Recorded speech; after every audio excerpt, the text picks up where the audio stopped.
Muslims are not doing a good enough job sitting down with atheists and opening their eyes to this clash of realities. To be an atheist and to deny God is to deny reality. I agree.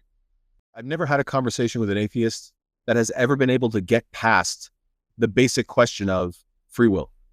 Like, I feel like they get knocked out so fast, right? We must wonder why atheists call themselves free thinkers if they believe thoughts are merely the result of atomic motion in the brain obeying the fixed laws of chemistry. Killing it.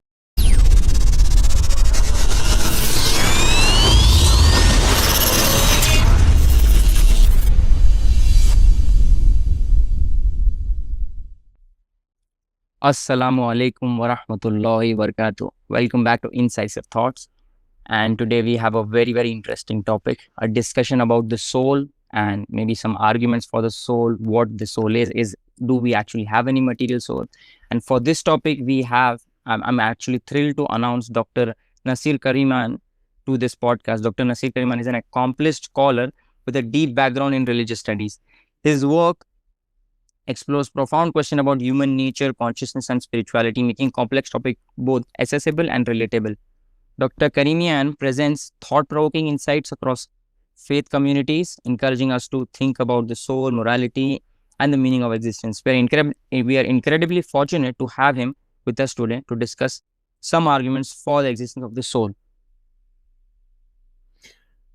Assalamu alaikum wa rahmatullahi wa barakatuh. How are you? Wa alaikum assalam wa rahmatullahi wa barakatuh. Welcome to the show, and it's a great honor to have you here. Thank you so much for having me. How are you doing? Alhamdulillah, things are very good. Been running around a little bit, alhamdulillah. Just trying to have more discussions with people from different faiths. And so I just came from one, and I'm trying to connect with more faith groups in my community so I can bring them to our masjid. I'm the imam of Masjid Al-Huda in Fishers, Indiana. And our community is always trying to make sure that we are actually involved with the different faith communities out there. We don't want to be insulated. We don't want to hide from the world. We want to be, more involved. So I just came from that, alhamdulillah, and I'm very glad to be with you here today. MashaAllah, MashaAllah. So introduction to the topic basically starts off with what is the soul exactly? If you can unpack that for us. Well, Allah subhanahu wa ta'ala tells us about the ruh, that it's min amrihi, it's from his command. And he also says that we have not been given much knowledge, illa qaleel, except for very little. This is mentioned in Surah Isra, where Allah subhanahu wa ta'ala tells us that, look, this is something that is, not really, it's divine. It's something that is a spark of the divine that we can't fully grasp. However, so then obviously the next question is, well, then how do we know we even have a soul? And so Allah knows best, but it seems that the two main reasons that we are certain that there is such thing as a soul, that we have one, is consciousness and free will. We are conscious beings, and in our consciousness we can and I remember I had a good discussion recently where somebody didn't see the difference. Like, what do you mean, but what's the difference? I said, well, you can watch a movie and you're consciously watching these people go through their lives, but are you choosing their decisions? And he said, well, no, right? Because the person in the movie, he's choosing to run this way or run that way, go here, go there, say whatever he says. You are simply witnessing it, right? You're right. But if you are an actor, if you're actually doing it yourself and you're the one making the decisions, that's free will. So those two factors, it's consciousness and free will simultaneously. And Allah knows best. Those are the two things that give us certainty that we have a soul. Okay, mashallah. So can we jump into what consciousness is, and how does that justify the soul, if one is curious to know what exactly consciousness is? Absolutely. So if you look up my first and last name and then on YouTube and look up the word consciousness, you'll find a more detailed khutbah on that topic. That being said, though, just sort of, it's also useful to be able to explain these things in sort of just quick and simple terms to make sure that everybody can follow along. Something that you can easily remember and then repeat, inshallah, hopefully when you're having these discussions with a skeptic. And so the way I would break it down is that we have no reason to believe that any atom, just let's say a single atom, right, is conscious. right? So if you look around, I got, around, there's the floor around me, there's this laptop, there's the wall behind me, whatever, any materials, right? Any physical material is just, whether it be carbon, whatever it is, right? It's just it has no free will. It has no consciousness. It's not experiencing anything. That's why nobody feels bad if you just punch the wall. Like, oh, maybe the wall was upset or was hurt by that. No, it's just, it doesn't experience anything. It has no consciousness. So the thing is that you take a second to realize that, okay, I live in this world of all this unconscious matter, but then you ask yourself, well, what am I? And you're like, well, obviously when I cut my nails, my nail doesn't feel anything anymore, right? Like once the nail's off the body, it doesn't feel anything. Okay, cool. Same thing with your hair. Once you cut it, you can burn it or whatever. It doesn't feel anything. Cool. Like, but I feel things. But then the question is, okay, well, why do you feel things? Well, because I have nerves, right? But the nerves go back to where? The nervous system sends signals up to the brain. But then the question is, well, what's the brain made out of? And the fact of the matter is that the brain is made of the same stuff that's made of this universe. It's carbon and H2O and maybe a few other things. But basically, it's just the same matter. It's the same, you could say, dead matter, the same unconscious matter as the rest of the universe. So then the question is, do we have a reason to believe that our brain produces consciousness? And the answer is no, we don't really have a reason to believe this. And the reason is because the fact of the matter is that you can take one unconscious atom and join it to a second and to a third and to a fourth and to a fifth. And no matter how you arrange it, no matter how complex it becomes, there's no reason to sparks and the whole thing now suddenly becomes conscious. That in of itself is a very doubtful proposition. In the same way of saying, if you have one red brick and then a second red brick and a third and a fourth and a fifth, you can make lots of different fancy castles or different structures with all of your different bricks. But because they're all red, you're never going to come up with a blue castle, right? So all these unconscious red bricks are never going to become a conscious one. And even if you try to think about, well, even if you try to imagine how memory works or how thoughts work, right? So I look at brother Khalid right now, right? And I see his face and I could close my eyes and I can have a memory of his face. I can say, okay, this is what he looks like, right? And I can remember his name and all these different things. So now the question is, are you saying that my brain has some sort of a memory, right, that can take an image of a person's face and his personality and all these different factors and, let's say, save it? Now, we know, is it saved as ones and zeros? Is it saved as a certain chemical structure that gets built in the brain? Is it a certain arrangement of the atoms? However you want to describe this, this data, how it's saved in the head. The question is, once it's been saved and once I decide to think about it, what is looking at it? Right. And now if I decide I'm gonna stop thinking about Khalid, I'm gonna remember that time I went to the water slides back when I was a kid. I remember how it felt going down the water slides and all the splashing and how fun it was with my friends. So now what is changing its perspective and saying, I'm going to go over here and look at that memory? What is it? Atoms? So like, is there just some sort of arrangement of atoms that have one memory over here, another arrangement of atoms that have another memory over here? And is it just atoms just deciding to touch this one and then touch that one? Why would touching that set of atoms cause any sort of subjective experience, right? And I guess another good analogy that I think is quite helpful is if you have a piece of paper and you write, you put ink on it, letters, and you write a page, right? Yes. Now, obviously, everybody knows that just because you have a complex arrangement of ink doesn't mean that the paper is not going to experience a story, nor will this page, this ink, it won't create the subjective experience of telling a story, right? Now, somebody might say, well, that's just because it's not complex enough. You need more pages. And the answer is no. It doesn't matter how many pages you add to this book. You can have a big, thick dictionary. You can have a huge book. You can have volumes. It doesn't matter how much you add. At no point is it going to switch and start appreciating the story, right? And say, oh, wow, now I understand all this information, right? Because it's all dead matter. It doesn't feel anything. And again, the question becomes, if somebody does have the hypothesis that, oh, if you add enough complexity, eventually matter starts to become sentient or starts to experience consciousness, okay, well, what's doing it? So the moment that, let's say, I don't know, you make some really huge book with lots of words and it's really complex or whatever the case is, okay, well, what's actually reading the story? Is it paper? Is it the ink itself? Right. If something is appreciating the story, when it's appreciating the beginning, when let's say this book is now remembering the opening chapter. Let's say this book, for example. Yeah. I mean, this book is remembering. Yeah. So So the question is, let's say it decides it's choosing to remember the beginning, or later on it's choosing to remember the end. What was doing the switching between? You get my point? So in my head is a bunch of matter. And apparently there's a bunch of memories that are installed in that brain matter, that fatty tissue, whatever, right? And now you're saying that something is oscillating and saying, I want to remember Khalid, now I want to remember the water slides. right.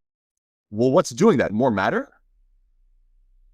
So this is called the hard problem of consciousness. And it leads us to the conclusion that since matter is entirely insufficient to explain our reality, there must be something more to our reality, right?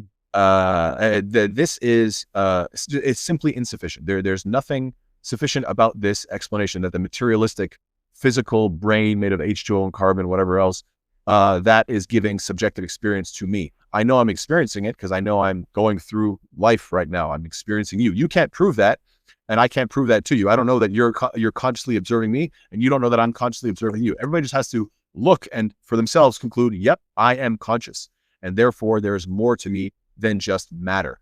Because if I was just matter, I wouldn't matter. Bad joke. You get the point. Yeah. So that I would say is, I think, a very simplistic sort of mental exercise to demonstrate that not only is consciousness a good reason to believe that there's more to us than just matter, but it also kind of explains why throughout human history, every civilization tends towards religion instead of towards atheism. You always find that atheists are the minority. It seems that every nation, every group, every culture, every language, every race, every what's it called? A socioeconomic class, every climate, every human being seems to conclude majoritarily that we are living a spiritual existence. And in fact, you could say that all of human history is one long spiritual story about the different faiths that have come and gone, and different beliefs and different gods and different ideas about the origin of our life and our afterlife, and where does our soul go after we die. It seems that every language has some sort of a concept of a soul, some word for it, right? So the question then becomes, well, why is this the default standard belief system? And the answer is because, yeah, matter is not sufficient enough to explain this spiritual experience that we're having called consciousness. Right, mashallah. I mean, I completely agree with you. And, I have a quote that might, explain this thing with, Joshua Rasmussen, he kind of explains in his book, and not actually in his book, in one of his posts, turning third-person molecules into a first-person self is like turning numbers into nickel, growing thoughts on trees, or making feelings out of flour. The materials are wrong. So basically, from just using atoms, and no matter how many atoms you put on, what you're trying to say basically is that you cannot produce consciousness out of that. Consciousness is something completely different. It's a different kind altogether. Yeah, beautiful quote. Maybe after this, you can send that to me, inshallah ta'ala, so I can use it. Sometimes you're trying to find the words and somebody nailed it beautifully. But yeah, I think there was another one. There's a quote. Oh man, I'm not remembering. Someone can, I'm sure, if you're watching this, you can maybe find the quote, inshallah. There's a quote that says that just saying that a bunch of atoms can come together and somehow produce consciousness is about as scientific as saying that, Aladdin rubbed the lamp and a genie popped out. It was because of the scientific process of rubbing of a lamp, that physical process of friction and heat, that's what produced the genie. You're like, buddy, you haven't explained anything. Right. I think it was T.H. Huxley who said that. Oh, really? Well, look at that. Mashallah. Good. Yeah. I'm so glad you knew. Mashallah. Fantastic. Yeah. So I have one more quote, which is very interesting. This is from Stephen Meyer. He says that there's something else in the world besides matter and energy, mind. Any view of reality that cannot account for the origin of the mind or excludes it from analysis of the world is simply inadequate to some extent. Yeah, that's what he has to say. I mean, I really doubt, honestly, I can't even think of a single time I've had a conversation with an atheist who in any capacity convinced me that they didn't believe in a soul. You know what I mean? like usually they'll say, I'm skeptical about these things. And usually when you start to give good evidences, they'll change the subject to, yeah, but why would God do this? Or why would God do that? You know? So, but I don't remember ever somebody in a personal conversation giving me a very staunch, adamant, clear, confident rebuttals and explanation as to, no, we are just matter. And the idea of the soul is crazy. And I am just the molecules, and that's it. I'm so confident, and I have all the evidence I need. Like, I've never seen somebody even do that. And the reason why I bring that up is because, to be perfectly honest, I feel like the atheist movement in the early 2000s with the, you know, the four horsemen of the new atheist movement, these guys are now getting old, and they're not really being replaced. I feel like they had a moment in our culture, in Western culture in particular, where they were relevant as a way of justifying dropping Christianity. There's a lot of Christians that were nominally Christian, and they were kind of sick and tired of Christianity, and they wanted to finally just say, let's just, you know, it's like something just barely hanging on, you know, like just the last little threads. It's like, just break it finally, you know? Like, I'm already so detached from my Christianity, there's barely nothing left. And these guys were the final blow to say that I don't believe in this book anymore. I don't believe in the Bible, et cetera, et cetera. But they didn't replace it with anything, because they pushed atheism, but then people realized atheism is also completely unsatisfactory, and it offers nothing, and it has no it leaves more questions than it answers, and so I really do feel like ever since the early 2000s, the atheist movement has been slowly on the decline, and now we have just, you know, something that has replaced atheism, which is a new form of spirituality, which is like the trans movement, saying that even though my physical body is male, but my something else is female. And so the question becomes, what is that something else? You're talking about your soul, right? Right. That's a good point. Yeah. Right. So this is a new religion, right? Because they're not saying that my body is demonstrating femininity. They're like, no, the body is masculine. The body is male. And if you say, well, what about your, you know, every cell in your body, right? Like, and they'll say, yes, you can actually check the cells and see that all of it has what's it called, XY instead of XX, for example, right? So every cell is screaming male instead of female, but they're like, but there's still something else, something deeper, something that is ineffable, undescribable, something, you know. And it's like, yeah, man, I get it. This is now your new religion, and your new religion is this sort of woke ideology. But the point is that there is no staying in atheism, because this is too strong of a reality. And the second one that I want to talk about is even stronger. But yes, go. I don't want to just steamroll into it. You can. What do you think? Yeah. So I have, regarding the consciousness argument, I think it's a very powerful argument. But like, you know, and I was thinking about, like, you know, what kind of objections an atheist can bring in, or maybe a materialist can bring in, basically. And if they try to explain consciousness, like, you know, some people try to use panpsychism, or maybe believe that, you know, minor atoms also have some kind of consciousness. The issue with that, I believe, you have already addressed it, I think, before, is the more important part about consciousness is the unification of consciousness, which is, we have a unified self where, like, you know, okay, I'm seeing and listening, for example, at the same time. And, you know, this gives me one subjective experience, not many experiences. Like, you know, if I have like 3 trillion neurons in my brain, or even more atoms, those aren't all of them conscious. I have just one, like, you know, one portion of consciousness. Yeah. So yeah, what is unifying it, and where is it unifying it to? If you want to argue that, no, the most basic level of consciousness is on the atomic level. Okay, so are you telling me that all of the atoms are somehow communicating to one atom, and that one atom is called me? You know, and can you plot that out? And you know, just, you get to a point, and how are they communicating that, and how is it being absorbed, and how is it being synthesized to create this entirely subjective experience all at once? It seems like, look, at some point you have to acknowledge that the purely materialistic framework breaks down. There must be more to the story. And so beyond the physical, you get the metaphysical. Beyond the physical, you get the spiritual. And you start to say that there's this thing. And that's the beautiful thing about Islam, is that we're not making some hocus pocus, scoopy, what's it called? Hocus pocus, or a spooky sort of claim. We're simply saying that there is a thing called the ruh. We don't understand its nature. We don't understand all the details about it or how it operates. We're not making some sort of fantastical claims about it. We're simply saying that it is the locus of consciousness, and it is also the locus of free will, two things that are very evident from life experience. Right. And there's one more argument, I think, which is very similar or kind of connected through the unity of consciousness, which some people like J.P. Morgan, they call the Mereological Argument for the soul. Mereology is basically, of course, you might be aware, but for the audience, a study of part and whole relationships. And he says that, for example, let's say Susie can, like, she has a body, like, Susie can never be like, 75% of a person or 85% of a person or 10% of a person. The way we look at person is always all or nothing. It's not, you can have less portions of a person.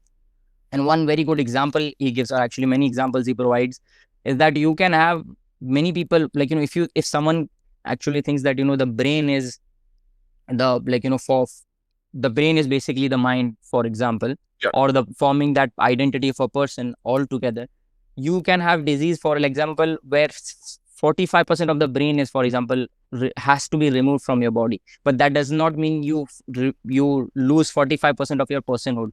Or for example, there's some disease known as dandy walker, where only your brain shrinks down to only 10% of the brain. And he argues that still, even after someone going through dandy walker and his brain is only 10% of what it actually should be like, they can function as a normal human being, and still they remain to be a complete full person altogether.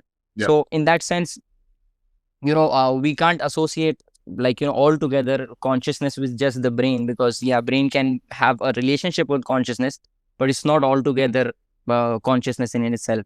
And another argument that, we kind of connected to this, and let me know what your thoughts are on that, is that like I've looked at some maybe people who kind of indicate that within 2 months, I think 2 months, or what was the exact time? I forgot, but it was within 2 months, almost 98% of your atoms get replaced in your body. So when all of these atoms are getting replaced, like even if someone was saying that, okay, these atoms are communicating to each other, for example, in the end, within 2 months, all of the atoms have been replaced with new atoms. Like, of course, it's a slow process, but so what exactly is left in me, which is actually me? Because in the end, everything is like, new atoms are coming in, old atoms are going out on a molecular level. So, and then, for example, like, J.P. Morgan gives this example, like, for example, if I'm humming a tune, and let's say I'll give you example of, like, say I'm reciting Surah Fatiha. I mean, this is very interesting. I'm reciting Surah Fatiha, and if I have this atheistic view, and, by the end of like, reciting Surah Fatiha, am I the same person? Because of course, so many things chemically has changed within me. What is there which is actually within me? If you look at, for example, how we look at how we put people to account. If a person has, for example, committed a crime, let's say 10-20 years ago, he's not gonna get, like, say that, oh, that was not me, that was another person, right? Because we remain the same, right? So in that sense, what do you think about this? Yes, I do think that you do get into these questions of, okay, if every atom gets traded out and I become a different person, what has remained? And then you could say, am I therefore just information? Am I an arrangement? Is that what makes me? An arrangement of molecules? So am I even physical, or am I conceptual in nature? Right. And so that, again, it becomes a very sort of paradoxical, not paradoxical, but sort of, it becomes an issue that you don't really know what you're attaching to. And then again, the person that I was when I was a kid, different thoughts, different opinions, different memories, so much has changed, different physical atoms. So what exactly are we talking about as continuity? What exactly is still me about me? You're absolutely right that it seems that this thing called me just keeps on changing. But what we would say that the thing that is consistent is that soul. That's what actually gives you that continuity. That's what actually maintains your personhood. And this is exactly what Islam explains. And this is what Islam solves in terms of in the West. Every election cycle, the topic of, abortion comes up, because the Christians are always debating about, well, when does a person become a person? They say the moment the sperm and the egg touch, boom, another person is in the room. To which we say, no, that's not our perspective. The atheists, subhanAllah, they have a really awkward position, because they don't really have any moment, the moment a sperm and the egg come together, like, no, it's okay, you can have an abortion, it's not a full person yet. Okay, well, what about 5 minutes after that, and after that, and after that, and after that? You just keep going. And you'll never actually determine when a person becomes a person, because for from the gestation period or the growth period in the womb to the birth, and then from baby to toddler to adolescent to adults to old to death. And at no point could they point and say, this is when a person became a person. And so that in of itself goes back to the bigger question of how does even the atheist define life, right? Is my phone alive? It has functioning parts. It can, it can do certain functions and so forth. Is that the same as a tree? Is that the same as a person? Are we just all carbon computers? Are we all just going through the motions? Is there anything? And then this creates other questions about free will, for example, like, well, what is the distinguishing feature or difference? And that would be that we choose, and that's the second proportion. Exactly. I was actually going to get into that topic. So if we kind of summarize, there are so many aspects within consciousness that we spoke about, maybe intentionality, the unification of the self, the subjective experience. So these things within consciousness kind of make a very strong case for there being something beyond the material realm. So that is okay. One argument that we've established, that is a very powerful argument, I believe. Now, what is the second argument that you were talking about? What is free will, and how do we understand? I mean, the difference between that. You gave us one example, but if you can elaborate on that. Sure. So the reason why I would conclude again that we have a soul is not only are we conscious, and that doesn't seem to have a sufficient explanation from the materialistic or naturalistic worldview. And the second one is the other thing that we experience constantly is choice. And the way I often argue this with an atheist, in person, is I will say that experience is evidence. And what do I mean by that is that right now, if you pick up an apple and I ask you, is the apple real? You'll say yes. And why? Well, because I can see it, because I can feel it, I can even bite it, taste it, smell it, etc. Right? So experiencing something is considered evidence, right? If you believe you are where you are right now, I'm in my house, right? And you're in your home and whatever, or maybe office, wherever you're at, you believe that. Why? Because you're experiencing it, you're feeling it, you're seeing it, you're smelling it, touching it, etc. So if that's the case, then the question is free will a real thing? And I would say that free will is the most real thing. And it's because, let's say, for example, do I believe in the sun? Yes, I believe in the sun because, I've seen that super bright thing in the sky. So that is experiencing it. It's burning my eyeballs. So I experience it. But in addition to that, you might say, well, wait a second. There are some times when it's nighttime and you don't see it. You don't experience it. There are times where it's behind the clouds. And so you're not experiencing it directly, right? But you still believe in the sun. Yes. Okay, good.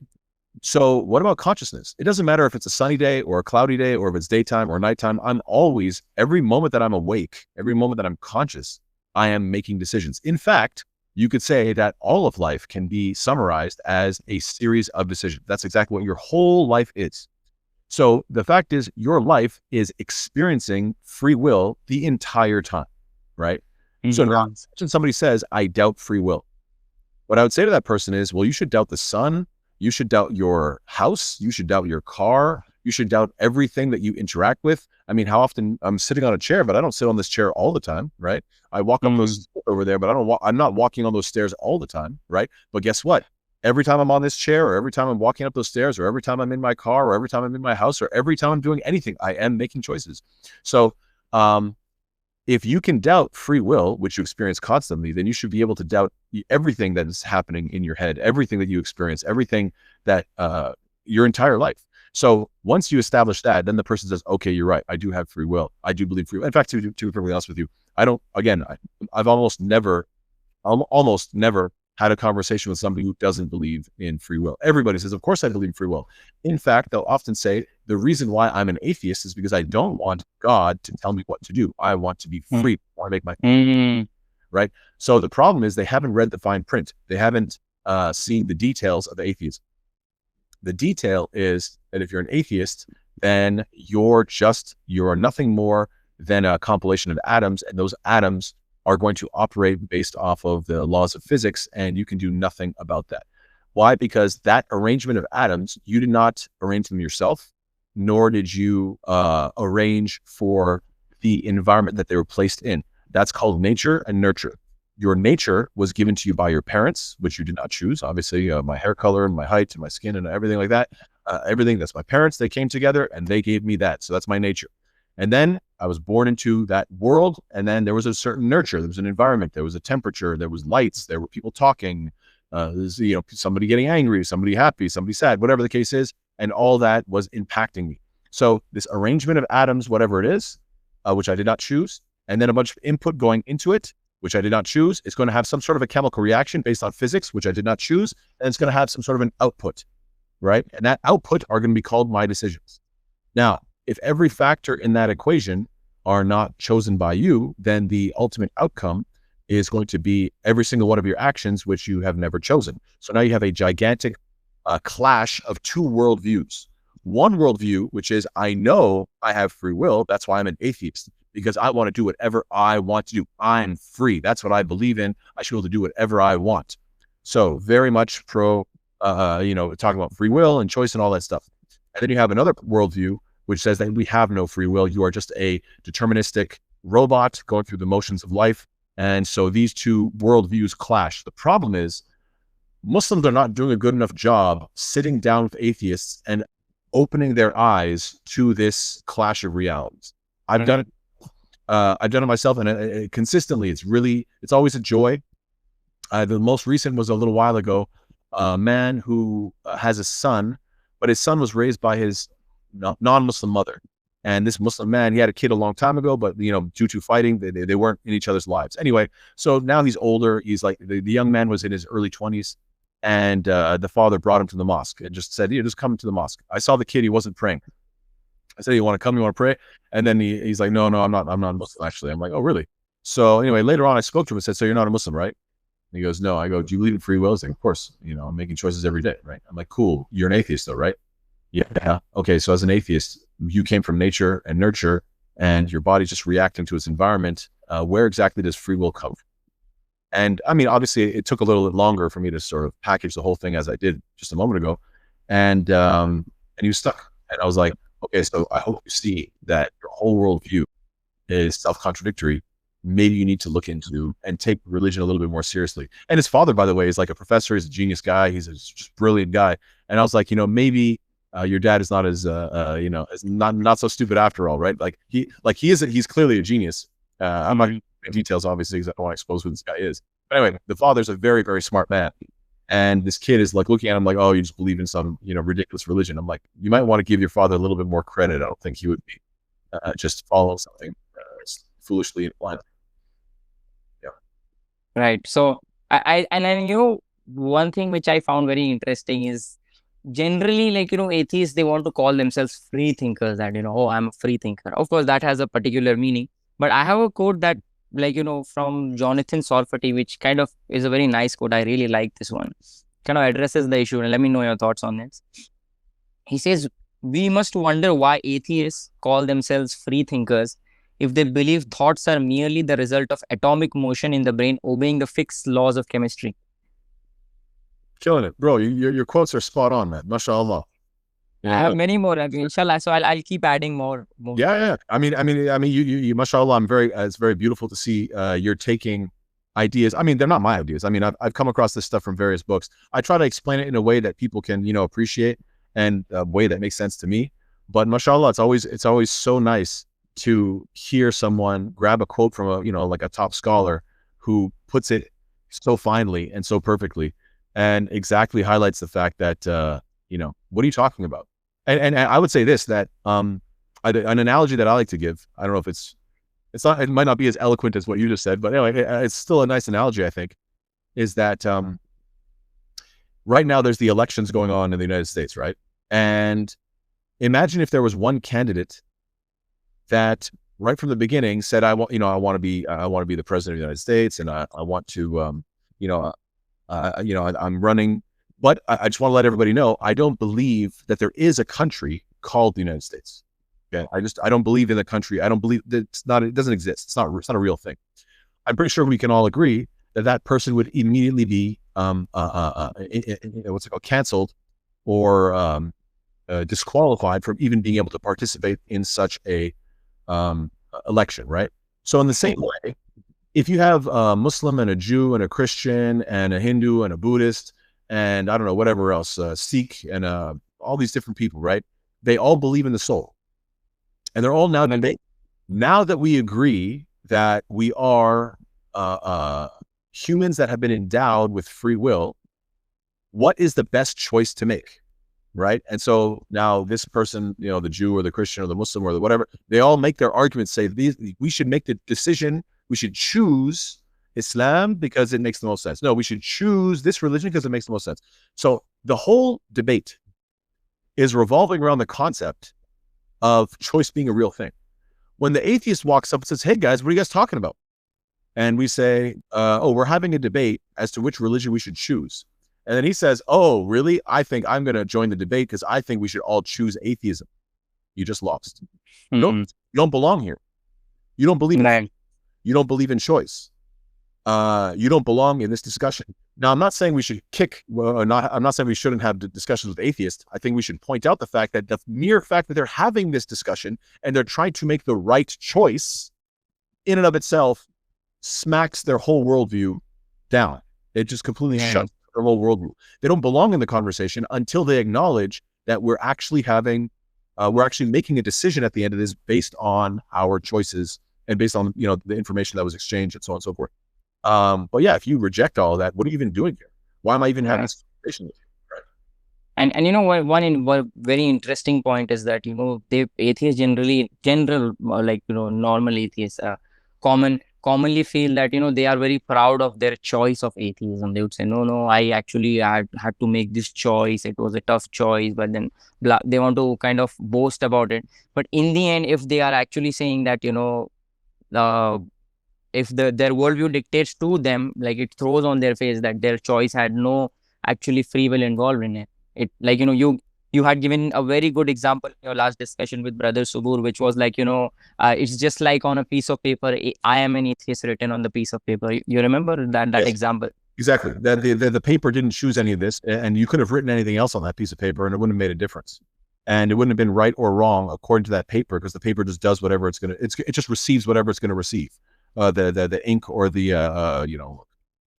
lead or whatever it's going to receive, it's just going to take it. It's not going to choose anything. And what's even funnier, and this can lead us to the third argument, which is that they're proud of their decision because they think it's the morally correct decision.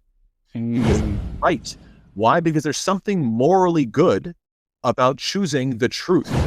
Now it's like, oh, hold on now. So you believe in objective truth? Now you got yourself a problem, because if from an atheist perspective, we're all a bunch of randomly, chaotically created brains that each have our own subjective experience. And now you're going to start talking about what is objectively true and how that's morally the right thing to do. Where's morality come from? And who says there is such thing as an objective truth? What confidence do you have to feel proud that you made the right choice? So it's really quite funny that they don't realize their worldview under all of these factors. Like, why is it even a good thing? Like let's say, for example, the atheist does walk up and somehow convinces us that he does belong in this discussion, even though technically he doesn't, because there's no choice being made, because he doesn't believe in free will. He doesn't believe in choice. Okay, fine. He still makes his a case and says this is the best choice, and now you should all make it. Our question could be, wait a second, why should we make the best choice? Even if you're right, even if, let's say, we have choice, and even that this is the best choice, why should we take the best choice? Why can't we take the worst choice?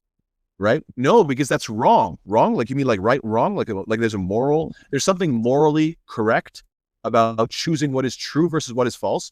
A lot of people, instead of facing their problems, they choose to watch movies or play video games or get drunk or get high. They escape reality. They would rather live a lie. They would rather get their brain and their consciousness under some sort of a false reality, some sort of a fake influence to escape reality. Why are they wrong? Is that a bad thing? Or is the truth a good thing?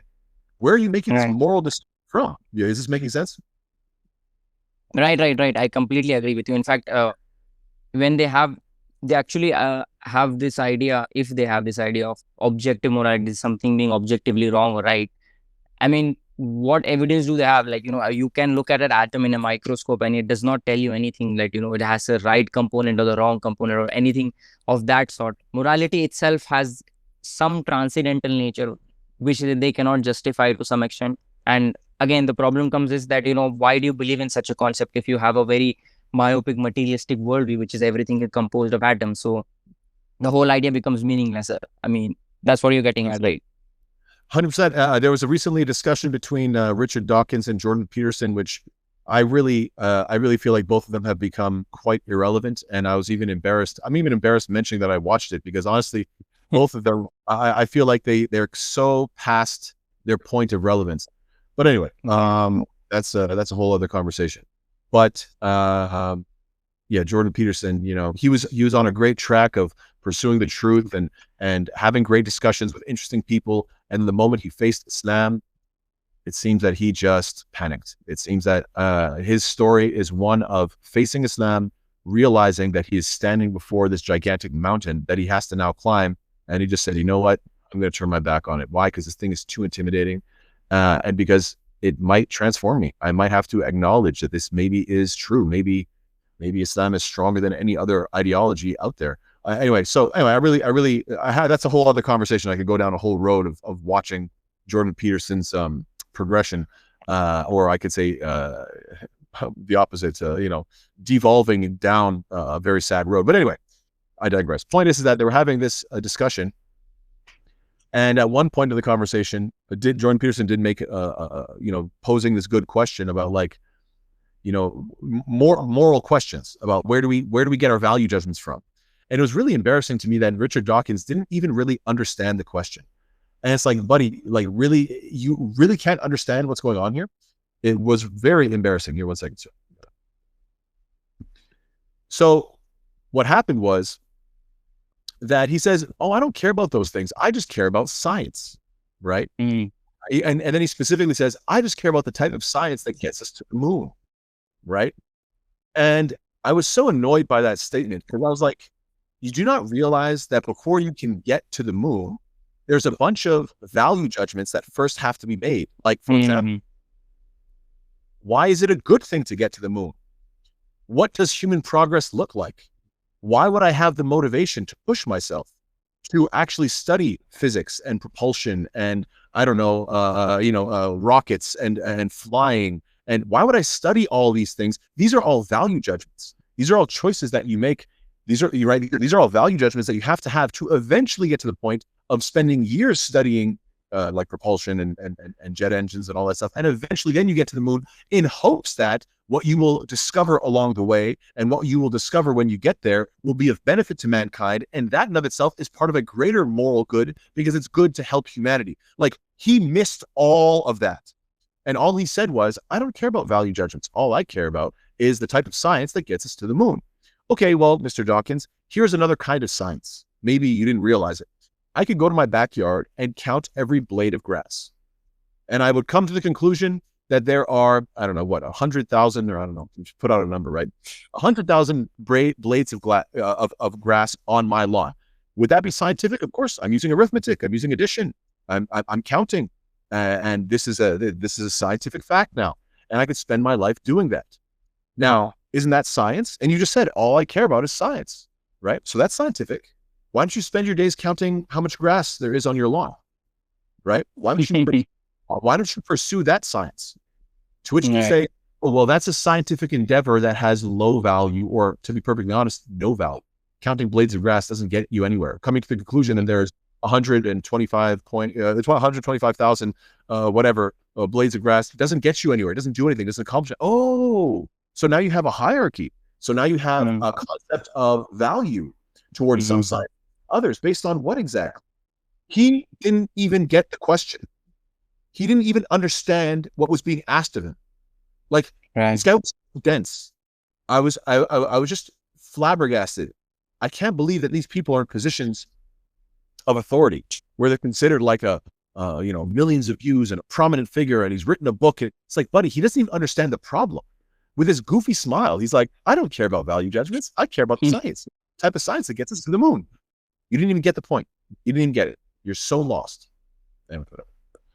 So yeah, just to conclude it, the point that I'm getting at is that the atheist can't even get out of bed without making a moral judgment. You think about it. You wake up in the morning and you're laying on your bed. To make the decision, I will get up and shower, or I will get up to eat breakfast. These are all decisions that have the hidden assumption, the built-in assumption that living and functioning is better, morally better, than not living and functioning. Because otherwise you just stay there and rot and die, right? But no, you've made a moral decision that participating in society, that cleaning yourself up and eating and then becoming a functional member of a society, these are all value judgments. And the atheist that doesn't touch all this, that thinks, no, I'm a good person, and it's very frustrating to me when they don't even realize the most basic thing. You can't take a step in one direction versus another direction. Why did you go forward instead of backwards? Why did you move instead of not move? These are all value judgments. Your entire life is one big moral question. It's a spiritual experience, series of choices. All those choices have moral impacts and consequences. And by being the atheist who denies all this, you are missing everything. But right. Yeah, go ahead. And I completely agree with what you said, but I don't think, okay, Richard Dawkins might be very extreme in his position. Some atheists would at least accept a subjective value hierarchy for themselves, at least.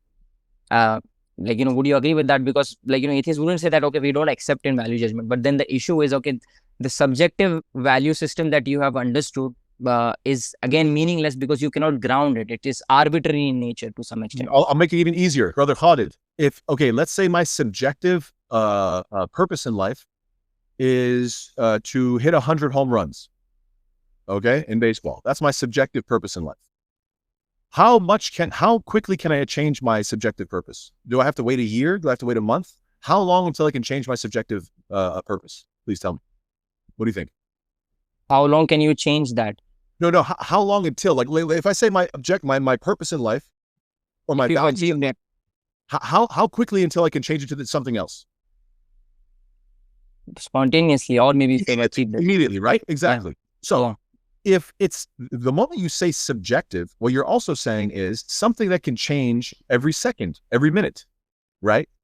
Which is another way of saying that you have no values. So, for example, if I say subjectively, I believe Brother Khalid has value as a human being and therefore should be allowed to live and should be allowed to own property. The fact that it's subjective means that in a second, I can just decide, no, I don't believe that anymore. And I can stab and kill you and I can steal all your stuff. Yeah. Right? So what I'm saying is that the moment you say I have subjective values, yeah, they're subjective, meaning that they could change and flip-flop from one thing to another, to another, to another, to another every second of the day, meaning that they're really nothing. Yeah. Right? So if I say the purpose of my life is to hit 100 home runs, and I'm like, you know what? I just decided I want to hit 100 hole-in-ones. I don't want to play baseball. I want to play golf, and I want to get 100 hole-in-ones. You know what? The purpose of my life now is to, sink 1,000 basketball shots or whatever. You get my point? Oh, no. Now I want to run a marathon. No, the purpose of my life is to go skydiving. No, now the purpose of my life is, buddy, can we both agree you have no purpose in life? Mm. The fact that you're flip-flopping so much, the fact that you're just jumping means what? It is the proof that you don't believe in an actual purpose. The fact that you have subjective morality and therefore can change your subjective morality whenever you want on a dime, in an instant, you can change it from one thing to another. Humans have value. No, humans have no value. Life is valuable. No, life is not valuable. People have the right to own things. No, you can just take whatever you want. Okay, so in other words, you have no morality. Why not take even a half second to analyze your own belief system and realize by saying that it's subjective, you're also saying that it's arbitrary. You're saying that it could change on a whim, and you're ultimately saying it doesn't exist. Right. And it's a fairy tale. It's the same thing as if I, the Ninja Turtles, or I don't know, Batman or Superman or Spider-Man, or, these are ideas in somebody's head. They're fiction. So, oh, Brother Khalid, you have intrinsic rights because I said so. Oh, because they're in my head? Okay, well, I can change my this is what I ask atheists very often. What is a right? What is a right grounded in? Right? Like I have, don't kill me. I have the right to live. Okay, where is this right? Show it to me. Is it hiding somewhere? Where is this thing called a right? And if it's in your head, that means it's the same as Spider-Man or Superman. It's a figment of imagination. It's fake if it's in your head, right? So, yeah, go ahead. Yeah, just one example that comes to mind, which was a very brilliant example you had given last time, which was atheists make fun of those who believe, of course, in people like, Thor, and, Thor creates thunder. And of course, we are not advocating for Thor. But in the end, like, if the atheist actually reflects, okay, yeah, it's just electromagnetical impulses. And, when he looks within himself from his own worldview, he has to deny not just morality, not just free will, but his own self, his own very being. Yeah, exactly. You have such a reductionist view of the physical world that reductionism goes back to yourself, and you just end up denying your own personhood. The idea that you are an actual independent individual with decisions that are moral, that are either good or bad, that I'm a nice guy or a bad guy or this guy or that guy. Like, no, it's all gone. You've explained it away because you haven't grounded yourself in the reality that you do have a soul, that there is such thing as choice. Your choices are moral, and that you can either live in accordance with God's rights and humanity's rights, or you can violate those rights. And by violating those rights, there are actual physical consequences. God doesn't just say that it's just an idea. No, rights are something that God has dictated. And the moment you go against that and you violate God's rights, what's he going to do? He's going to give you a real punishment. It could be in this life. It could be in the next life. But it's a real fire, or it's a real adab, like or iqab, some sort of a punishment. And Allah describes this, and that's what makes morality real. That's what makes rights real. Other than that, then you're just talking about, like I said, figments of your imagination. Oh no, we believe in rights because subjectively it's just an idea in my head. Yeah, again, the Ninja Turtles are an idea in my head, but I don't base my life around it because I can just change the next idea and become, Batman, Superman, Spider-Man. It's nothing. You're not talking about anything. And if you are, okay, fine, Mr. Atheist, in the materialistic worldview, where are rights? I mean, imagine you're trying to explain to a monkey. A monkey swings on a branch, sees that his buddy over there has an apple. He snatches that apple out of his hand and swings away. And then you go up to that monkey and you explain to him, listen, no, he had the right to it because since he was holding it, it was part of his possession. Possession means that it's his right to keep that apple. You can't steal. Stealing is immoral and it's wrong. The monkey would be like, what is this right that you're talking about? He had a right to it? No, he had it. Now I have it. That's it. He used to be holding it and then I took it from his hand. Now I have it. That's it. That's all that exists, the material world. The atheist thinks that we're just monkeys anyway. Right? So it's like, okay, fine. If you want to come to that conclusion, then you must therefore come to the conclusion that this is just a physical reality. Rights are a figment of our imagination, and therefore morality in and of itself, it does not exist. And just one last thing before we end this topic, which I notice generally is that even if atheists generally talk about things in a subjective manner, most or a good chunk of them would definitely or most of the time believe that at least truth is something that has objective value and not subjective value. Yeah. But then it's good. Yeah. The pursuit of truth this is what all atheism is about. They are rejecting, let's say, Christianity or the Bible because there are things in it that are contradictory and therefore objectively false. And they're like, see, we are becoming atheists, and that is the morally good thing to do because we're throwing away false religions. And because the assumption is that pursuit of truth is a good thing. It's like, buddy, these are religious concepts. Now, I'm very proud of you that you figured out that your Christianity didn't make sense, but you threw out the baby with the bathwater. Basically, you threw away the whole concept of God and the concept of morality, free will, and pursuit of truth as an actually objective good thing. You've thrown all that out by saying you're an atheist. No, what you should have said is, okay, Christianity is false. Let me look elsewhere for the pursuit of God and something that is why he gave us these souls, why we have free will, why we are living a moral test. And that's what Muslims say life is a test. That's why we were given this life. That's why we have a consciousness as well as free will, as well as a moral compass, understanding right from wrong. All of this was put in place because life is actually a test. And that is the worldview that is most compatible with the reality that we experience every single day. MashaAllah, that was a very good explanation. So before ending this topic, just one quote that I want to bring out, which is from Dr. Katie. Dr. Kate, she says, while having a molecular pool of game governing your decisions may sound fun for a bit, it precludes any mastery of own destiny, claims to independence or ownership or achievements, capacity or ideas. After all, you don't own your ideas, choices, achievements, or faith. That's just the way the balls bounce. That's it. Have you ever seen the YouTube video called Why is the Milk Gone? No.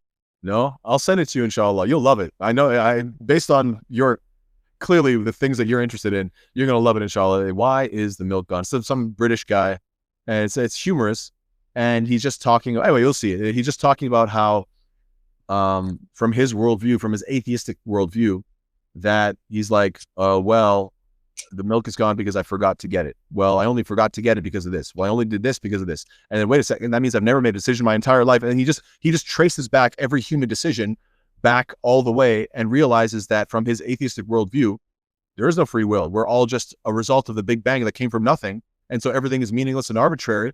And then he goes, forget it. And you just can't handle it anymore.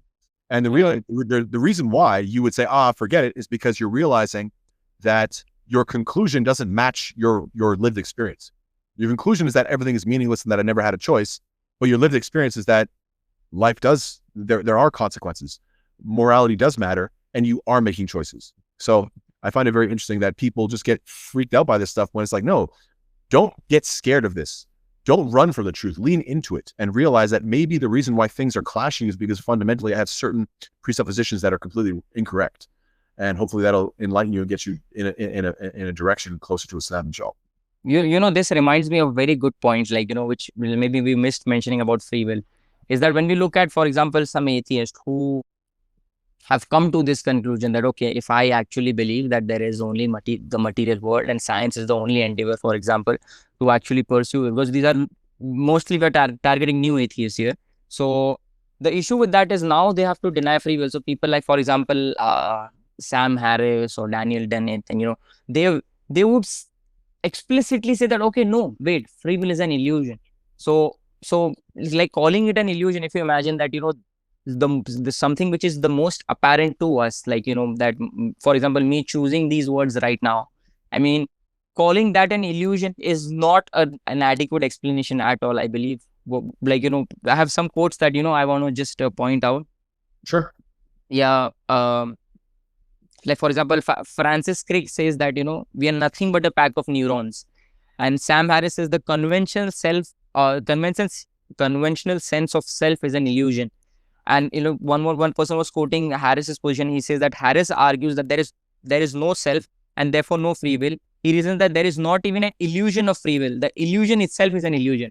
I'm like, oh my God, what is he talking about here? Yeah. Like, so I think you said it perfectly, that the moment that your religion is so desperate that it has to deny the most basic and fundamental realities of life and of our experience is the moment that it has completely failed. Like, for example, if I tell you I am going to share with you some very noble, amazing truth, right?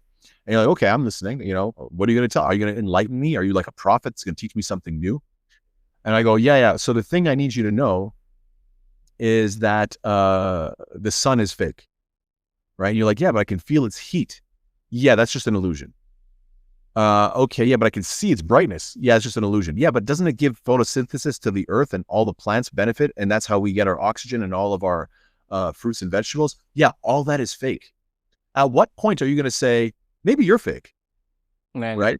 Because all the more and more your explanation is out of sync with reality, the more and more we're going to think, no, you're the one who's off here, right?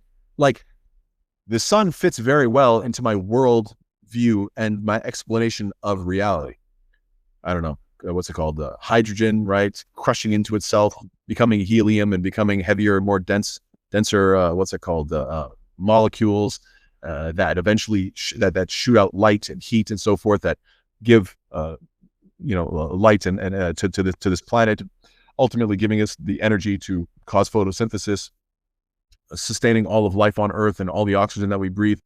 That is part of a big system of understanding that all these different things can be pursued, all these different things can be witnessed, and all of them make sense together. And you're saying, no, but just, it's fake. It's all fake. It's all fake. How convenient. And if it is fake, then what can I trust? Can I trust my eyes? Apparently not. Can I trust my skin and my senses of the heat on the sun on my skin? Apparently not. So what can I trust? Nothing but you, right? So everything is false except you. You're the only one that's correct. This is a cult. This is not helping me explain anything. So in the same way, even more than the sun, you experience free will. It's all fake. says Sam Harris. No, it's very real because I'm experiencing it constantly. If your best explanation is just to deny it, A, it's much easier to deny you and just say, no, you're probably wrong. Not everything I've ever experienced, number one. And number two, if it is fake, if indeed you are correct, then you're essentially saying, I can't trust any aspect of my brain ever. There's nothing that my brain does that I can trust, because apparently it is lying to me every second of every day that I'm awake. Right? That's what you're telling me? Yes. Okay, so then I can't trust that my hands are my own hands. I can't trust that my feet are my own feet. I can't trust that this is my own hair on my head. I can't trust anything. Because apparently I can't trust my own brain. That's your conclusion, right? That my brain is creating a false reality, that there is free will, and from free will I make choices, and those choices can be right or wrong, and there's such thing as morality. Obviously, there's no such thing as morality if there's no free will, because you're like a rock. A rock, there's no good rock or a bad rock. It's just a rock because it doesn't choose anything, right? Okay, so you're saying that my whole concept of morality, apparently my brain is faking that as well. So, okay, you're just telling me, hey, I'm Sam Harris. Just listen to my voice, and nothing else about your brain can you trust. So why should I even trust that I'm even seeing you right now? Maybe your face is not really real. Maybe that's an illusion. Maybe you're exactly. Like that's all you're offering me? Your religion is terrible. So yeah, that's what I would tell. And you know, one thing which is also very interesting about this is it's such a self-defeating position that, okay, let's assume that, you know, Sam Harris thinks that, okay, nobody has free will. So what about his own decision, or what about his own belief that free will does not exist? If there is no free will as such, and then he is writing a book on free will, like, you know, book using his free will, trying to actually have this kind of moral endeavor, supposedly in his perspective, that, you know, okay, I'm going to enlighten human beings about something that I have discovered. But wait, what have you discovered? Like, you know, if you did not have free will, there was no actual involvement as such, where there was actually something that you yourself took and, you know, achieved, because there is no free will as such. So I mean, it refutes his position. And also, why would we even talk about something that we have never experienced? So from his worldview, the materialistic worldview, free will is something that doesn't just not exist with us. It doesn't exist in anything ever. It's not a real concept, right?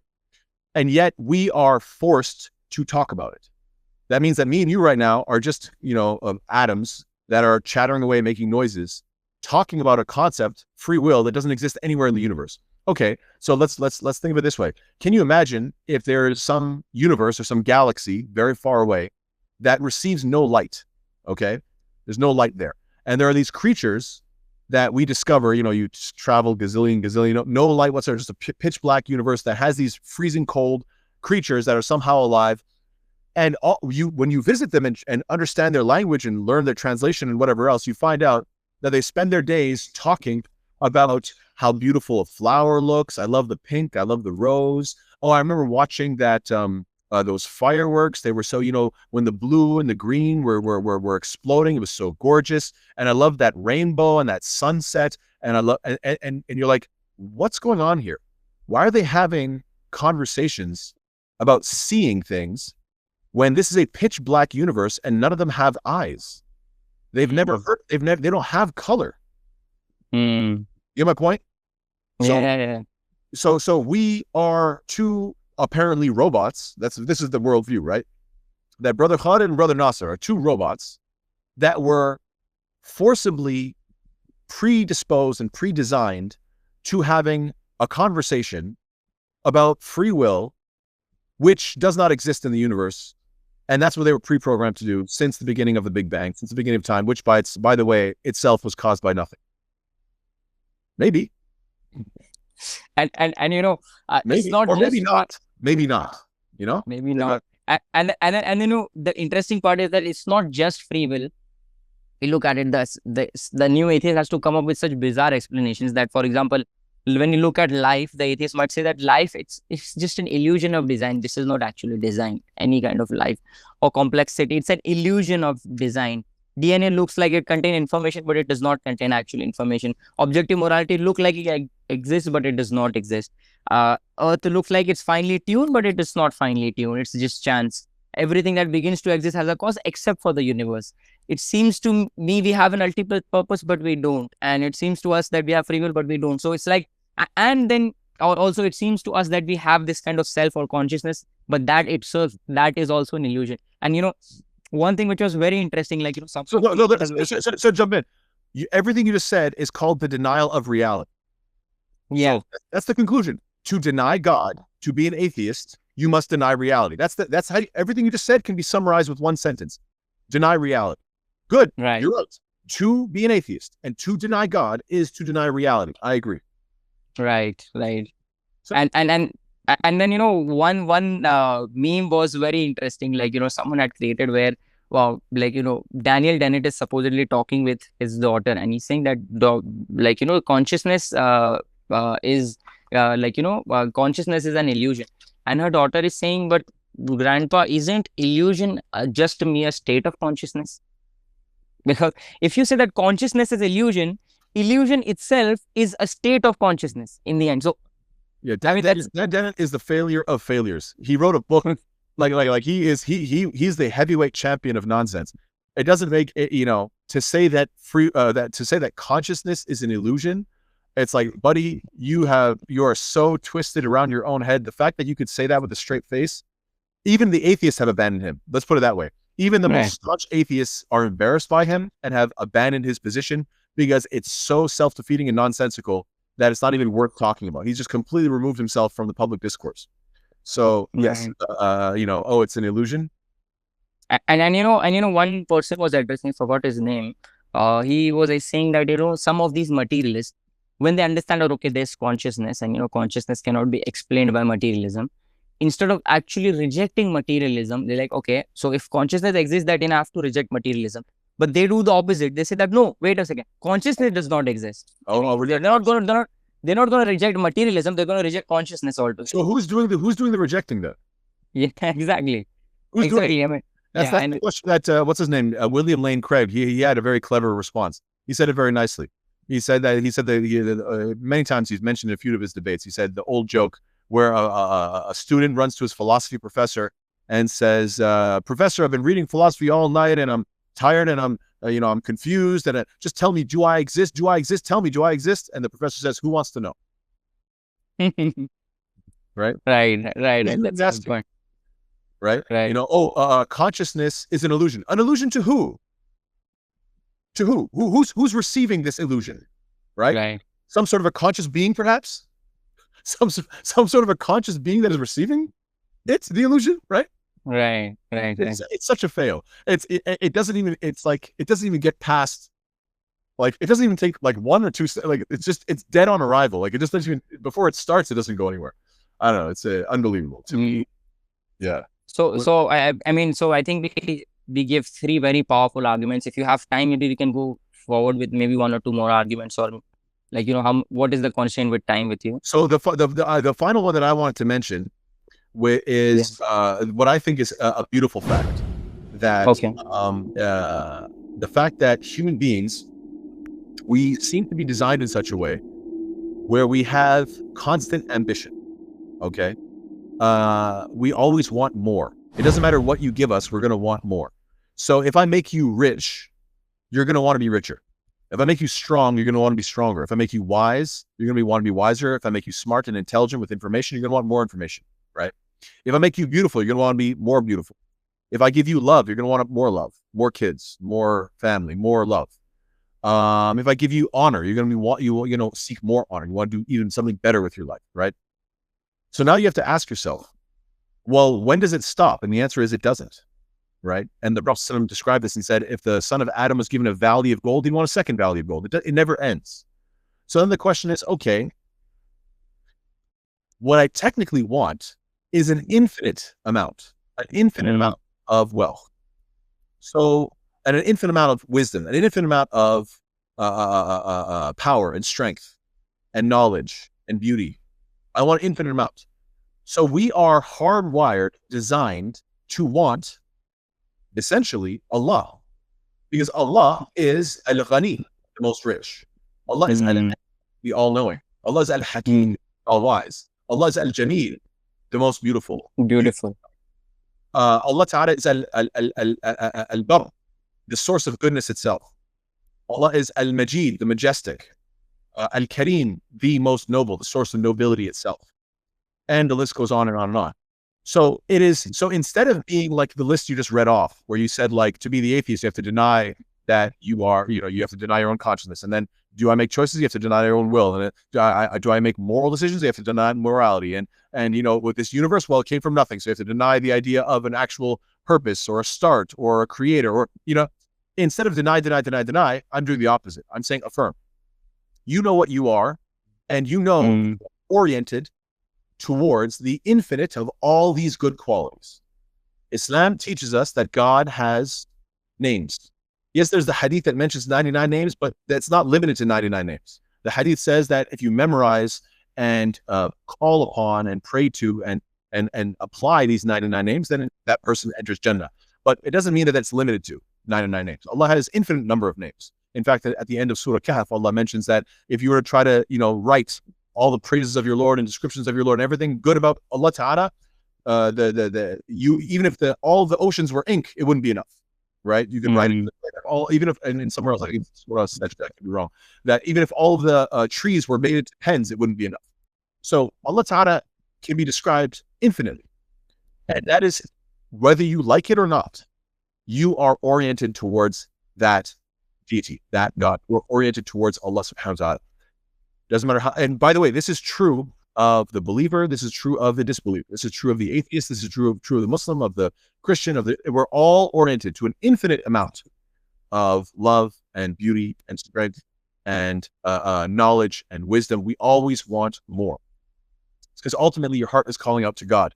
We were created in paradise. Adam alayhi salam originally was from paradise, and that is where we belong. That is what we ultimately want, a place that has infinite possibility, where pleasure is infinite, where you can always keep getting more and more and more. Why else would we be designed as desiring an infinite amount and yet being limited to this planet, which has finite amounts of good? It seems like you could say that, oh, we're just an accident, and therefore I can't trust my brain, I can't trust my motivations, I can't trust anything. Okay, fine, then go lie down and die. What else do you want me to tell you? Or you can accept reality and accept what you are and why you were designed, and accept that you are ultimately aimed towards God. So why not just figure that out and learn how you can get closer to your Lord, and you one day die and be returned to Allah subhanahu wa ta'ala. I want to pick up a coffee cup and start reading, inshallah. Subhanallah. Subhanallah. That was a brilliant explanation. So, what I understand, correct me if I'm wrong. So this is more like the argument from desire, where so I have the argument from human ambition. That's what, if you look up my YouTube, I have a khutbah on this topic, again, more detailed. It's called the argument of ambition, or ambition as evidence for God's existence, or something like that. I can't remember the exact wording, but yeah, it's about human desire and human ambition. It's a proof of God that we have been made. You basically have two choices. Either I choose to believe that I have been oriented towards a God that doesn't exist, and therefore I am just a faulty creature that was poorly designed, and that I'm headed towards nothing. Or you can say, no, I was designed well with an infinite desire because I'm ultimately desiring God. And so I should accept that reality. And that's why most people believe in God. I mean, like that's the story of human nature. It's the story of human history, human life. And it always will be, because this is something that's in us. Inshallah ta'ala, we are all oriented towards Allah subhanahu wa ta'ala. So we just have to get closer to Allah subhanahu wa ta'ala as best we can. So in the end, if the world was materialistic, if this world was just atoms in motion, and this material universe, imagine, creates a human being that has this kind of desire which none of anything in the material universe cannot actually fulfill to some extent, and this is what you're trying to say, and it generates, or by chance, by fluke, by happenstance, it generates this human being which has this intrinsic desire for the transcendent, and intrinsic desire also to worship, and also any of the material things cannot satisfy it. Like, for example, if a cat is hungry, a cat would have milk and it would satisfy his stomach. But our spiritual stomach, for example, never gets satisfied. We need more and more. Life would essentially be one big cruel joke. It would be a forced labor camp where you are forced to work so you could live, ultimately to fail because nobody lives forever. So you are forced to live with infinite desires that will never be fulfilled because you live in a finite universe with finite resources, and you are forced to work to survive, which will ultimately fail, so you'll die. So it's just one big cruel joke, and you would have to say that it's all one big accident. To which I would say, no, that's nonsense. If you want to believe that, then the best thing to do would be to kill yourself. Really, I guess that would be the only conclusion. Just take your own life. And yeah, something very random comes to my mind is, this is why maybe some atheistic religions, like for example Buddhism, they try to attack the desire only. Like, they say that, oh, you have desire, just forget your desire, but not actually giving a complete solution of that desire would be fulfilled in afterlife, instead of just attacking and saying just remove that. Point it in the right direction. And there's not the most satisfying thing you could do is actually pursue worshiping your Lord with the hope that inshallah ta'ala, yes, Allah ta'ala will reward you and forgive you and enter you into paradise. This gives us the most satisfaction. And the best way to prove that is to actually go live around Muslims and see people who are trying to be the best version of themselves, trying to worship Allah ta'ala in the best way, and see if they appear to be on the truth or on falsehood. And I would say that the beautiful thing is that not only is the Quran convincing as a theoretical concept, like the words and the ideas in it, I think are beautiful, but then the application is the life of the Prophet Muhammad ﷺ, which had the best life. So then you say, okay, so the Quran is the theory, the application is the Prophet ﷺ, and you can learn about his history and see what he actually did as a man. And then you could see those who tried to follow him the best, are the Sahaba. We can see what their lifestyle was like. And even today in your life right now, you can see the Muslims who are the most practicing and see what happens when somebody tries to practice Islam, what type of impact it has, and then you can decide whether you think this is the truth or not. That's the second. And then the third thing you could do is actually apply yourself and then live the experience. By the way, that I'm describing, I gave a khutbah on it recently, that's why it's fresh in my mind. It's called ilmul yaqeen, aynul yaqeen, and haqqul yaqeen. So, aynul yaqeen, one way of looking at it is reading the Quran and understanding ilm, the understanding. I learn, I memorize, I understand the Quran as a theory, as an idea, as a concept. The ideas in it, I'm convinced by it. That's ilmul yaqeen. Okay, now, who actually applied this? Now, the Prophet ﷺ did. So now I get to see it. I get to see his life. I get to read, of course, but he was a living embodiment of it. And then the Sahaba, they tried to embody it. Obviously, they're a lesser extent than the Prophet ﷺ because they're not prophets, but still, they're the best of generations. And then you could say that's true every generation up until today, where you could see people practicing Islam today, even around you now, and say, this is what it means to practice this deen. This is the practical application of this Quran, of this Islam. So all of that, from the Prophet ﷺ to the Sahaba and to all the righteous people around you right now, obviously, again, to a lesser extent, but still to some extent, are aynul yaqeen. You get it?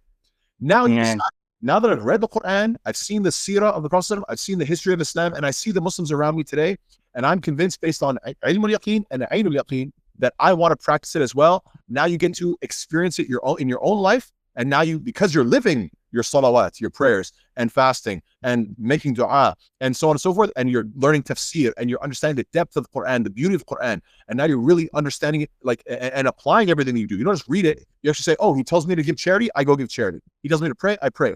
He tells me to speak the truth and stand up against injustice, I actually do it.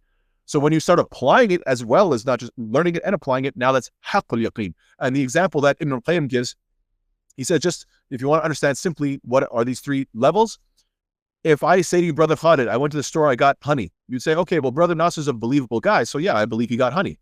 That's ilmul yaqeen. Why? Because he gave me a khabarun sadiq. He gave me a truthful, statement or a truthful information. So I believe him.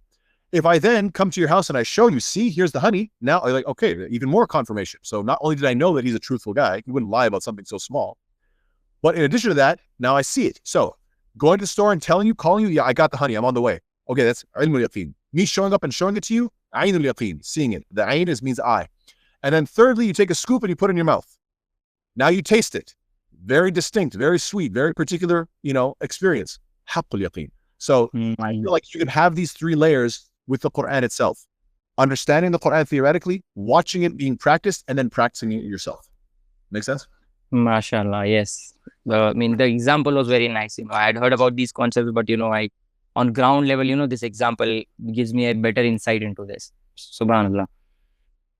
So, what was I talking? What point I had? Yeah. So I have so we kind of summarize 4 very powerful arguments. If you have time, maybe I can give 2 of my arguments, maybe which I was going through, which were maybe not to rush you, but if we can go a bit quick, because I have to get to my own stuff. Yeah, sure. So there's one more argument like which I want to discuss for the soul, which I think involves a little bit of epistemology, but I think is very intriguing. So we look at the default state of the human being, like, what we all, of course, we all believe that, we Muslims believe that human beings are born on a fitra and in original normative disposition. But for example, when we look into the works of cognitive science, there's something very similar going on there. And for example, people like, we have people like Paul Bloom, Jesse Bering, and, others, Emma Cogan. What they say is that, when they do these studies on children, when they do these studies on individuals, they see that there is some natural disposition that the human being has of seeing the world from a dualistic perspective with 2 separate entities. Like, for example, we believe that consciousness is something beyond the material, but that is something they say that this is something that naturally comes to the human being. It's not that you have to actually learn, or religion has to indoctrinate that within you, but you naturally develop this. So, like, there's... If I could jump in, if you tell a kid that your body is like the vehicle and you or your soul is like the driver, it's like every kid gets that. Right? Everybody intuitively gets that idea that there is this thing called the body. And that's the Christopher Hitchens was the one who said, it's not that we have bodies, it's that we are bodies. But he's wrong. Nobody looks at it that way. No child is born and says, I am a body. Right. They instinctually feel like, no, I have a body. That means I am the driver. This soul, this me, is the driver, and the body is just a physical a vehicle. Yes, sir, go ahead, please. I don't want to interrupt. Yeah. No, definitely. I completely agree. And the issue with it, like, Christopher Hitchens' quote was that, okay, if you are a body and, let's say a person dies, what has died in the body? The body is still there. I mean, you do shock him up or prop him up, do something, like, what's gone? Something is missing from the body. Yeah. So there's something beyond the body. I completely agree with you on that. So for example, if I look into their work, I mean, Paul Bloom is a well-known cognitive scientist. He himself, in fact, is an atheist, but he says that, at some point, he's also said that we are hardwired, we are natural, we are common sense dualists. And, there's Jesse Bering, there is Emma Cogan, as I said. So I'm going to put some very interesting quotes, and, I would like to know your thoughts on it. So one was from actually a book which was trying to explain that, this is this kind of spiritual view is hardwired. And it said that every world culture from dawn of our species has maintained a dualistic interpretation of reality. Every culture has perceived reality as consisting of 2 distinct substances or realms, the physical and the spiritual. Now on that, Paul Bloom says something very interesting. Paul Bloom says that, humans universally have a very strong propensity to think the world as composed of 2 sorts of things. There are physical bodies like tables and books and our own bodies, and then there are minds. There are things with beliefs and desires and goals and intentions and consciousness. Because we are common sense dualists, we see these as separate. And so when we look at ourselves and we look at other people, we don't see physical beings with thoughts and ideas. Rather, we see bodies and souls. And then later on he says, but you are not the same as your body, as this dualist belief shows up in all sorts of religious contexts. It shows up in a life after death. If you are a materialist, then your brain goes, you go too. But most people on earth don't feel that way. Your beliefs, the belief that the belief in life after death is essentially powerful. These fundamental religious beliefs, I argue, are just natural. So this is one example. There are many other examples we can quote, but of course we are short for time. So there was one very interesting point, which the last speaker that I had was Kelly James Clark, and he is also involved in works of cognitive science, and he mentioned that he had sent a research team in China. China is basically atheistic, and they don't have this belief in afterlife, or some don't even believe in a soul. Some do, of course. So there were they had 5 topics to research on what do these Chinese people believe in. And they specifically went to those cultures that did not believe that there is something like a soul or afterlife. But yet when they were like, on young people, they were doing this kind of research, and it showed that most of them still have this belief in that there's a soul and there's an afterlife. So which kind of gave a conclusion that even if the culture is materialistic, still it is very tough to beat it out of someone that there is a soul and there's an afterlife. So if, and there is what was his name, JP Moreland actually addressed this in his book, and I'm gonna people can see the quotes in the visuals. He calls this the hard meta problem of consciousness. So we have the hard problem of consciousness, and this he says that this is the hard meta problem of consciousness. So let's say if consciousness does not exist, why is it the case that every human being individual has this natural disposition to see consciousness or the soul and the physical world as two separate entities? And he cites around 30 studies showing down on children and other people that, we can establish that this is something deeply embedded within a human being. And let's say if there is a materialistic, in a materialistic worldview, how can you even explain that, this came about in the human being, this kind of belief came about in the human being? You're cooked. So we have more examples. For example, psychologist Jesse Bering and others have found evidence that children naturally perceive themselves in an immaterial spiritual being. For example, they think that dead beings maintain psychological state but not biological states. Experiment involved adults suggest that people across many different cultures instinctively believe that some part of their mind and soul or spirit lives on after death. These studies demonstrate that people are natural dualists, finding it easy to conceive of separation of the mind and body. They also perceive other people this way. Psychologist Paul Bloom also calls this common sense dualism. This is that is, we may continuously be inclined to see mind as distinct from bodies, etc., etc. I mean, so there's no need to kind of regurgitate different studies which have the similar conclusion. So I like the fact that you differentiate between the hard problem of consciousness and then the hard problem. What was it? What did you call it? The meta problem? The hard meta problem of consciousness. Yeah, that's good. That's great. I mean, you just reiterated it again. Why? Why do we see the world this way? Right? Right. Where did this come from? Go ahead. Yeah. And so one thing which is very interesting is that people like Jesse Bering, what they are trying to show is that, okay, so maybe you have this natural inclination and that's there within you. Now, because of whatsoever reason, you've removed that. Let's say now you've accepted to be a materialist. He says that even after you've done this, he's not saying this explicitly, but he's kind of alluding that it's still going to be there within many atheists. So this belief that there is something distinct about the mind and the body, or there's something distinct about even if the person dies, they'll have some psychological states. And he did a very interesting analysis, and this is what he's saying. I'm kind of quoting him. It is so intuitive to so many people that consciousness, which is curiously similar to the soul, by the way, continues to go about its business perfectly well after that, and therefore completely independent of independent of the now decomposing brain. It is astonishing that when you stop to think about it, what exactly is the function of the brain? If the mind can still happily occur once the brain stops working. In fact, as some of my own research shows, even die-hard atheists are not altogether immune to attributing thoughts to the dead.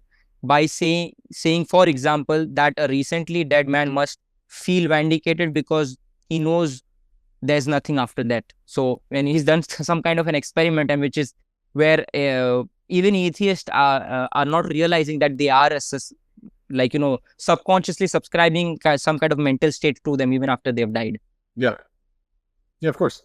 Yeah, the idea that, oh, I'm going to be vindicated. I'm going to die and be like, see, I told you. Nothing. If nothing, then there is no I told you, right? So that's just one point. So the argument here is now what we are going to build on, which is people like, for example, Justin Barrett and others have kind of argued that, let's say, now if you have a default belief, which is that which is common sense dualism. The point of the question is that, for example, if I have a belief that, Dr. Nasser, you are an actual person and not an AI generated image. And this is something, I directly experience. This is something I directly feel. He would say, that it is from an epistemological perspective, the most rational thing to do is actually accept it as a default and only stop believing only when you have enough evidence to negate that idea. Just like the example you gave of the sun. So there's one code. Which is the default. And by the way, Sheikh Navid Aziz, one time he said it very nicely. He said that the oldest perspective in history has always been a belief in a God. So until you can absolutely 100% prove that wrong, then we should stick to the default, because you just stick, that's how things work, right? Like obviously the earliest people believed in the sun, and we continue to believe in the sun. Why? Because you can see the sun, right? So until you have evidence that the sun is actually fake, you're going to keep believing whatever was the same, right? You're going to continue with the default, because they probably had a good reason to believe it. And that would be the whole argument of Adam alayhi salam being created by Allah subhanahu wa ta'ala. Would say, look, Adam knew what he was talking about. He said, look, I was created by God directly, right? So that was the first original argument, until you can prove that incorrect. Anyway, so I get your point. That's the default. Right. And so this quote, Justin Barrett uses this quote. He says, a person is rationally justified in believing a certain proposition which he does believe, unless he has adequate reason to cease from believing it. Our beliefs are rational unless we have reason for refraining. They are not non-rational unless we have reasons for believing. They are innocent until proven guilty, not guilty until proven innocent. Exactly right. Yeah. What's his name? Anyway, I don't want to make much of it. Yes, fully. So, and this was something, I watched, Justin Barrett had a debate with Michael Shermer, and they were debating about an afterlife.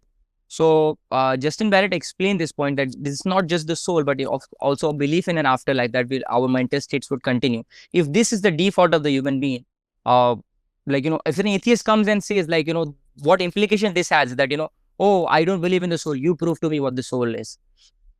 And then, actually from a rational perspective, he's the one who's rejecting something that is so self-evidently true, something that is so apparent, something that is so intuitive. So he has the burden of proof to make a case for why the soul does not exist, and not us.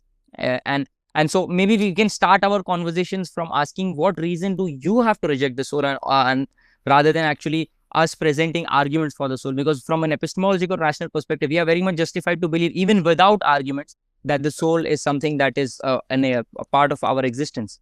100%. So then I come to another psychologist, and I just want to point out something, which is that, this kind of materialists, they assume that they already start off from the worldview that materialism is true, and then try to project everything backwards, trying to justify materialism. So in that sense, another psychologist, Bruce Hood, who would actually agree that, okay, we start off with this belief.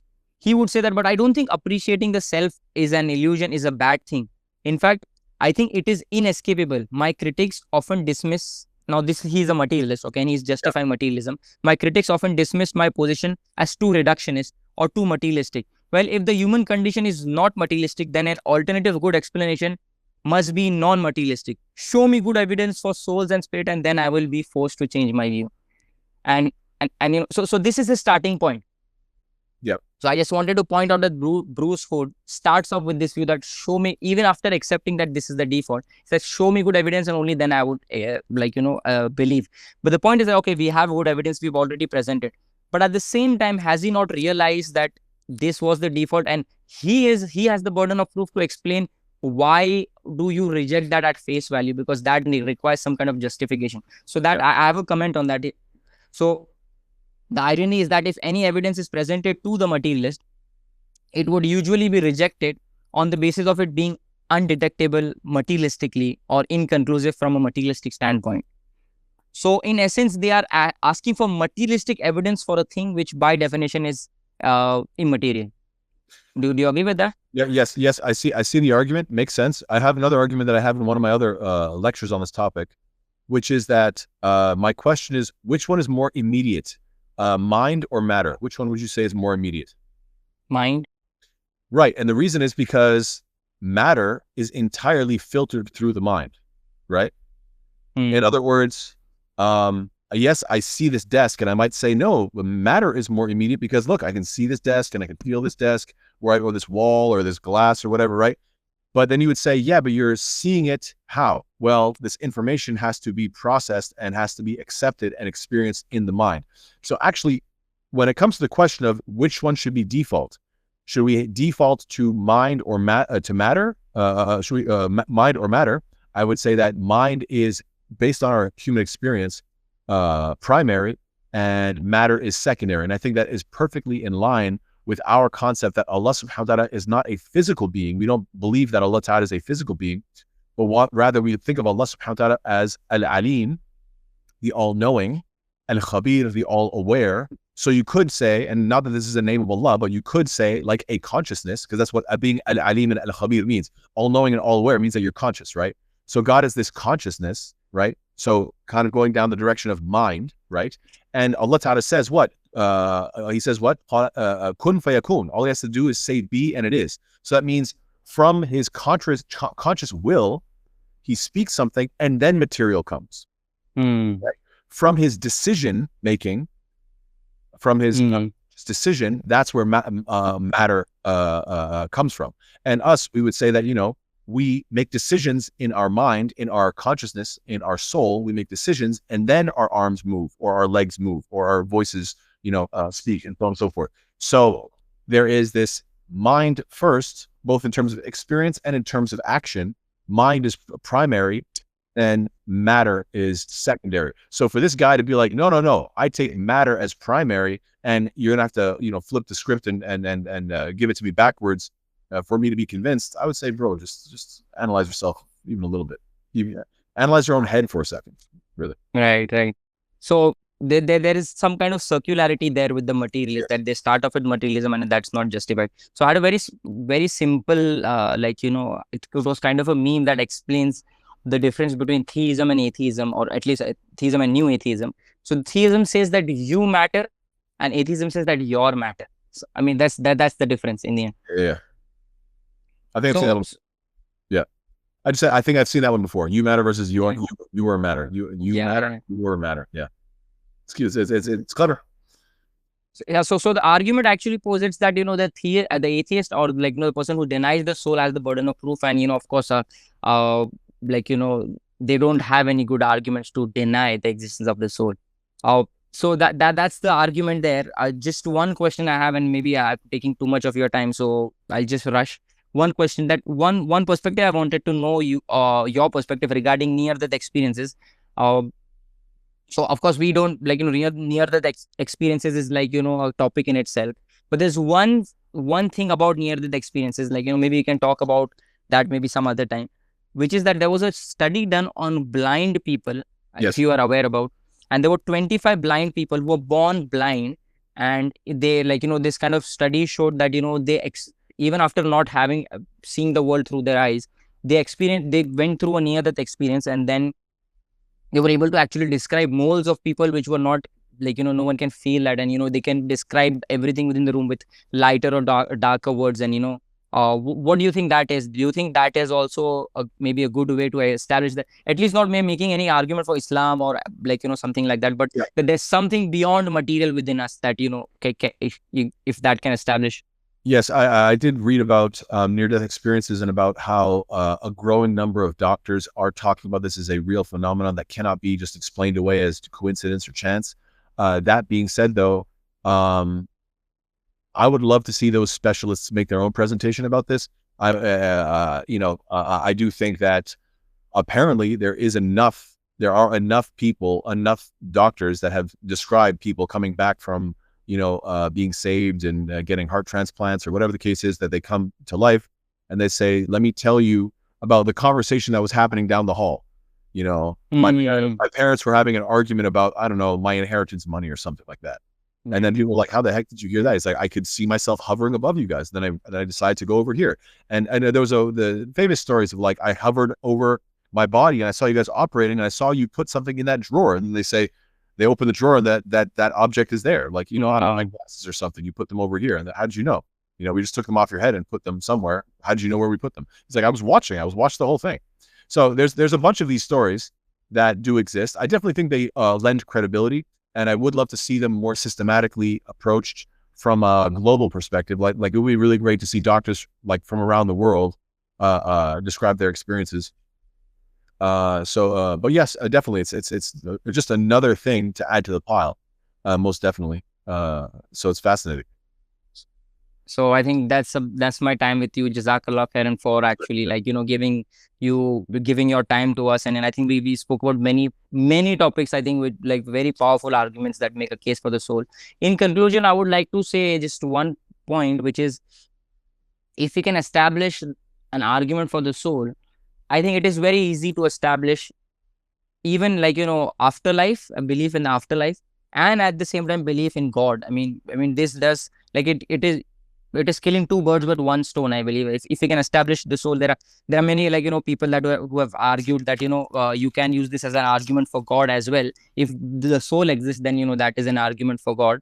We don't have the time to go where he's. Well, I could give you I could give you the argument. The argument is from the Quran, Surah 59, chapter 19. Sorry, Surah 59, verse 19. Allah Ta'ala says, وَلَا تَكُونُوا كَالَّذِينَ نَسُوا اللَّهَ فَأَنسَاهُمْ أَنفُسَهُم. Don't be like those who forgot about Allah, and as a result, Allah made them forget about themselves. So in other words, when you disbelieve in Allah subhanahu wa ta'ala, you have to deny your own self. Why? Because now you're denying the concept of a soul, an independent agent that is making decisions, that is your identity, that is who you are. I have a video about this as well, that's called like No God, No You. Yeah, denial of God and denial of the spiritual realm, the afterlife, the metaphysical, whatever term you want to use, is a denial of the soul, and the denial of the soul is a denial of the self and of consciousness and of choice, of free will, and of morality. And therefore, your entire personality goes right out the window as well. So yes, reverse engineer that. The moment you accept the fact that there is a soul, therefore you're going to connect and say, now that I know who I am, I'm going to know who my master is. I'm going to know who my Lord is. What's the it's not a hadith, it's a common proverb. It's like ma'rifatu nafsik, something like sata'arif rabbak, something like that. I can't remember the exact quote. There's a very famous Arabic proverb. It says something like to know yourself is to know your creator, something like that. And I definitely think that's true. The moment you understand that who you are, that I am a soul, I have a soul, I have a body, and I'm going through a moral test, then ultimately it leads you to the divine, leads you to the fact that I have a creator and I've been put in this test for a reason. So yes, I definitely agree with the whole concept. MashaAllah. I mean, I was going to give you an argument. I think you kind of summarize it much better than that person. So brilliant. It's on me. I quoted the Quran. Yeah, exactly. 59:19. It's one I have a whole video about it. Alhamdulillah. Yeah, it's excellent. MashaAllah. So thank you for joining us, and it was a great honor talking to you. I got to learn many new things. Jazakallah khairan for that. Jazakallah khairan for giving us your. Wa yakum. May Allah Ta'ala bless you. May Allah Ta'ala give you firmness, and may Allah Ta'ala give you the certainty that you seek, and may Allah Ta'ala make you a vehicle that can help others develop certainty as well, especially in times where people are spreading such falsehood and doubt. May Allah Ta'ala give you the strength to actually shed light in the right way. Ameen ya Rabb. Assalamu alaikum. Wa alaikum salam wa rahmatullahi wa barakatuh.